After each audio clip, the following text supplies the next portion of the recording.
Vamos falar agora de esporte? Quem traz os detalhes pra gente é o Eric Oliveira, que está acompanhando aí a pré-temporada já de Grêmio, Inter e do Ipiranguinha. E além disso, hoje tem jogo do Atlântico, gente. É o primeiro dia da final da Liga Gaúcha. Eric, conta pra gente. Boa tarde.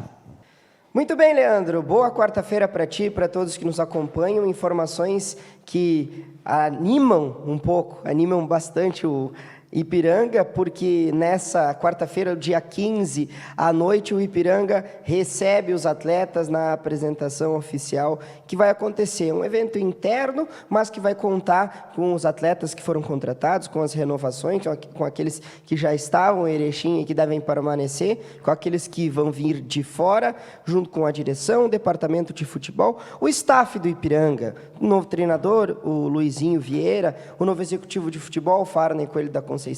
Então, esses estarão frente a frente com os jogadores na apresentação do clube, vão fazer todo aquele cerimonial de apresentação, também exames médicos, de fisioterapia também. Um evento que vai acontecer de forma interna, mas oficialmente a temporada 2022 do Ipiranga vai começar. Eu conversei com o presidente Adilson Stankiewicz pela manhã e ainda ontem também, recebi essa confirmação de que de fato vai acontecer nessa quarta-feira à noite, não vai ter a presença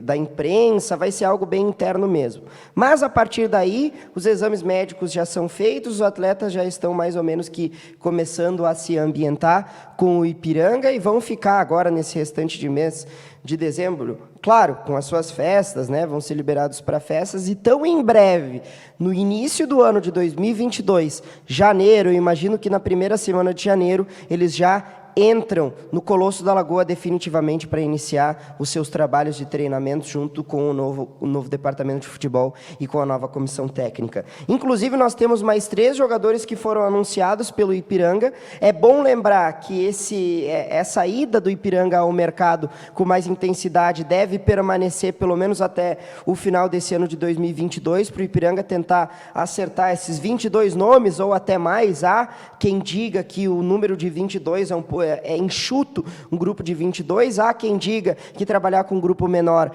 é o ideal, mas o Ipiranga pode trazer mais nomes durante o Campeonato Gaúcho, né, no início do Campeonato Gaúcho, e depois no encerramento dos estaduais, no início do Campeonato Brasileiro Série C, com essa transição até mesmo para trazer outros nomes que devem se destacar no Campeonato Gaúcho para fazer parte do elenco de 2022 para o Campeonato Brasileiro Série C. Isso é bastante recorrente nesse momento, porque nós falamos de um campeonato estadual e que muitas vezes tem atletas que se destacam, mas que não jogam a Série C. E a Série C, como todo mundo sabe, é uma vitrine. Há bons nomes na Série D que podem vir para a Série C em meados do ano de 2022. Agora, é muito importante já ter um grupo fixo, porque essa base da qual eu falo bastante, ela vai ser preponderante para guiar, para coordenar o que o Ipiranga vai brigar na temporada. É muito melhor chegar com um time mais ou menos preparado, pronto, por Luizinho Vieira, e todo mundo espera que ele consiga dar uma continuidade até o final do ano. Aliás, foi contratado para isso, para a disputa dessas 2 competições, mas já tem um time pronto, um time competitivo, um time que consiga chegar brigando, talvez não chegue nas fases finais do gauchão, mas fazer uma campanha digna, e eu me refiro aqui ao que foi feito no ano passado. O Ipiranga não chegou na fase final, ficou na 5ª colocação, atrás da dupla Grenal, claro, da dupla Caju, e foi o 5º melhor do estado, aliás, né, do interior. Então, isso é bom lembrar. Não chegou na fase final? Não, mas a temporada do Ipiranga foi muito boa no gauchão. Então, se imagina que o Ipiranga consiga mais ou menos repetir ou fazer algo semelhante ao que foi feito no ano passado. É o que todo mundo espera. Nós temos o anúncio da contratação do Hugo Almeida, que para mim é uma contratação, se não a melhor, uma das melhores contratações que o Ipiranga poderia fazer, porque é um jogador que teve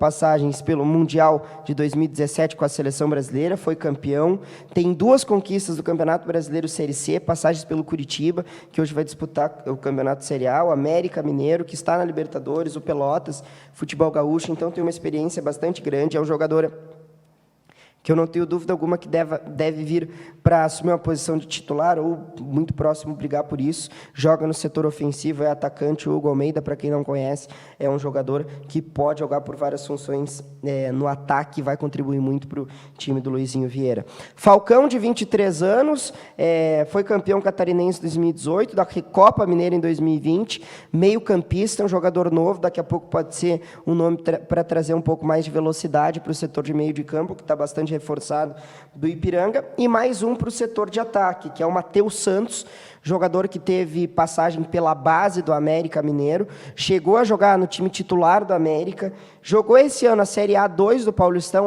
porque a Série A2 do Paulistão não tem lá grande prestígio. Todo mundo sabe que o Paulistão é o principal estadual do Brasil. A Série A1 do Paulistão é uma competição muito difícil de se vencer, não apenas por ter as 4 grandes forças, potências do futebol nacional, Santos, Palmeiras, Corinthians e São Paulo, mas também tem alguns times que vêm do segundo escalão que fazem com que o Paulistão seja um campeonato que tenha jogadores de muita qualidade e também uma experiência muito grande no que o cenário nacional apresenta. Então, Matheus Santos chega para ser um jogador importantíssimo. 32 jogos, ainda encerrou, tem uma passagem breve, uma passada breve pelo Veranópolis, então é um jogador que conhece o futebol gaúcho, esses 3 nomes que foram oficializados ainda ontem, nesse início de semana, pelo Ipiranga. Então, lembrando, nessa quarta-feira nós teremos a apresentação oficial e a partir daí nós já começamos definitivamente e efetivamente a temporada de 2022. Muito bem, Leandro. O Atlântico hoje tem a primeira grande missão da temporada, o primeiro desafio da final do Campeonato Gaúcho contra a CBF. O jogo está marcado para as 18h15, jogo que acontece na Serra, em Carlos Barbosa, contra a forte equipe da CBF, o reencontro depois da eliminação na Liga Nacional de Futsal. Depois de 2 eliminações precoces na competição nacional, o Atlântico vinha com muita força e acabou parando justamente para sua rival. E a direção e também o técnico Thiago Halpe querem dar a revanche para cima da CBF e conquistar o título gaúcho. Tem um ponto fundamental nessa história toda, é que o Atlântico joga o segundo jogo aqui em Erechim por ter feito a melhor campanha entre todos os disputantes do gauchão nesse ano. O Lucas, camisa número 7, a ala do Atlântico, depois de 7 anos, com conquistas extremamente importantes, esteve presente no título da Libertadores, foi campeão do mundo com o Atlântico, foi campeão gaúcho com o Atlântico, jogador identificado, estava aqui há 7 anos, era praticamente com um nome já certo, quase que todo ano em que se revelava quem seria o plantel para a disputa do ano, o Lucas está se despedindo. Ainda não revelou para qual clube vai ir, mas para fora do Brasil. Ele sequer vai disputar os jogos da final, já está de malas prontas, imagino que para o futebol internacional, mas ainda não tem a informação oficial. Ele se despediu ontem das suas redes sociais do Atlântico, agradecendo o período que esteve aqui, muitas mensagens, inclusive, de jogadores desse ano que passaram pelo Atlântico. O Lucas era uma referência. Eu quero trazer um ponto em relação a esse jogo entre Atlântico e a CBF, do que foi a eliminação e algo que foi bastante importante e significativo para o Atlântico ter sido eliminado da Liga Nacional, claro, na prorrogação, mas no primeiro jogo onde perdeu. Um goleiro linha em que o técnico Thiago Halpe tem como um ponto bastante aprimorado, que vai ter que saber ter uma sustentação para se livrar do goleiro linha, caso o Atlântico esteja vencendo no segundo tempo. E se nós formos pensar que a CBF tem a obrigação no jogo de hoje de vencer, porque se a CBF chega a tropeçar, precisa vencer o jogo aqui em Erechim e depois vencer ainda na prorrogação, é bom lembrar que a CBF deva vir propondo o jogo com muita ofensividade, com bastante volume de jogo. Então o Atlântico tem que se cuidar muito, ter uma marcação bastante ajustada e ter muito cuidado no limite de faltas, porque isso foi algo que fez com que o Atlântico sofresse muito no primeiro jogo e no segundo. No primeiro, o Atlântico fez uma partida excepcional, mas no segundo, sim, sofreu muito. O Fernando é um especialista em tiro livre. No Brasil, dá para colocar ele no top 3, se não como o primeiro melhor batedor de tiro livre do Brasil. O Fernando não erra tiro livre. Então, o Atlântico tem que tomar muito cuidado com essas faltas necessárias para não acabar cometendo faltas que podem comprometer ao longo da partida. Se o Atlântico conseguir um empate empate ou uma vitória no primeiro jogo, trazer a segunda partida do que vai ser o grande encerramento do ano, também para a comunidade de Erechim nos eventos esportivos, para lotar o Caldeirão do Galo, com certeza vem com uma vantagem bastante expressiva para conquistar mais uma vez o título do Gauchão. Grêmio Internacional com algumas informações quentes, o Inter em busca de um técnico, Diego Aguirre, vai ser demitido ou pedirá demissão? Vai ir para a seleção uruguaia ou não? Quem será o novo técnico? Roger Machado?